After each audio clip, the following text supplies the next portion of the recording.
Some people with learning disabilities live without much funded social care support.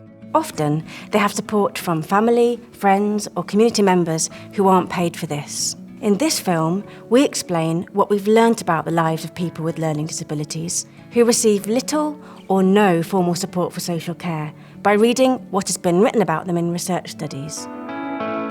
What about me? The research. There's been a lot of research written about people with learning disabilities and their informal carers in England and Wales since 2014, but there's not very much research that's been produced with people with learning disabilities. We found 24 research articles which were about what life was like for people with learning disabilities and their informal carers when they only had low-level support. With the help of self-advocates with learning disabilities from within our team, we collected and summarised the main points. This is what we found. Relying on love. Many people give one another support because they love and care for each other. Love is the main reason people try their hardest to support someone else.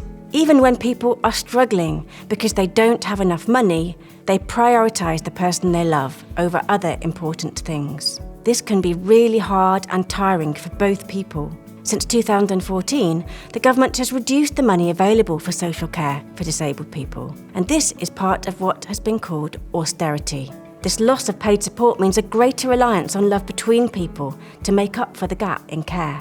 Many people who give or rely on informal social care feel afraid, worried, tired and neglected.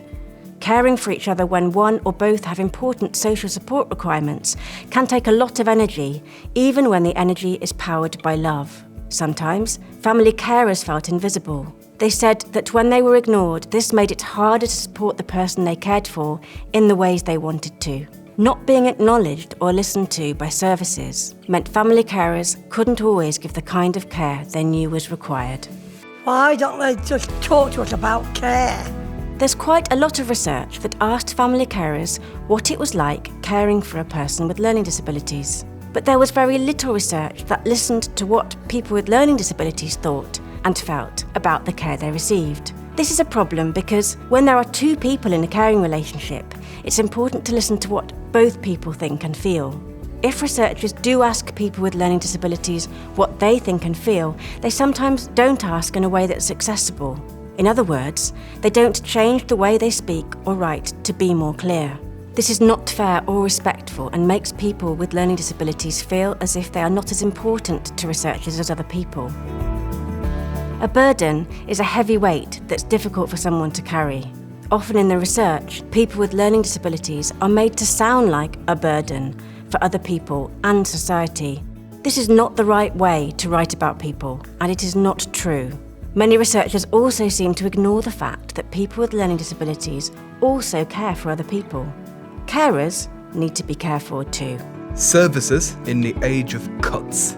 The research showed us that since 2014, there have been a lot of cuts in the money to services that support people with learning disabilities. Even when care is paid for, the way that care is offered has changed. The cuts and changes have made people feel more isolated, more vulnerable, less independent, less confident and less valued. This equals a lower quality of life overall.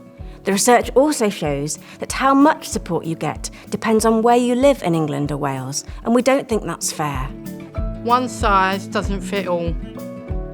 It's important to know that people with learning disabilities can make choices about their own lives and relationships. The independent living movement has helped to share this knowledge. However, funding cuts often mean that people with learning disabilities have less choice and less control over what happens in their lives. The social care that is still available after cuts is the same for everyone, but people are different and their needs are different. This needs to be better recognised. Thinking about the future.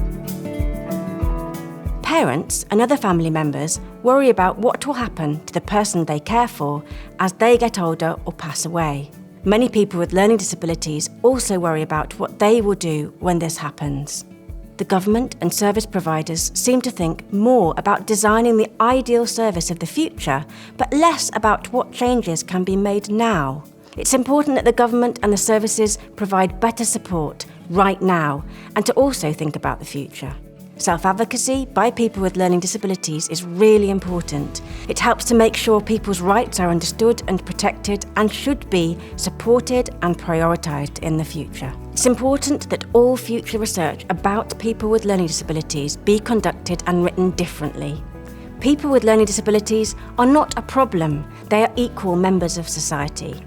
Research should also understand that people with learning disabilities give a lot of care as well as receiving care. They're in caring relationships and communities that are all tangled up together. During this project, the research we found shows many things that a lot of people with learning disabilities and their supporters already know. For example, the negative impact of funding cuts and the closure of support centres. Everything points to an urgent need to invest in much more support.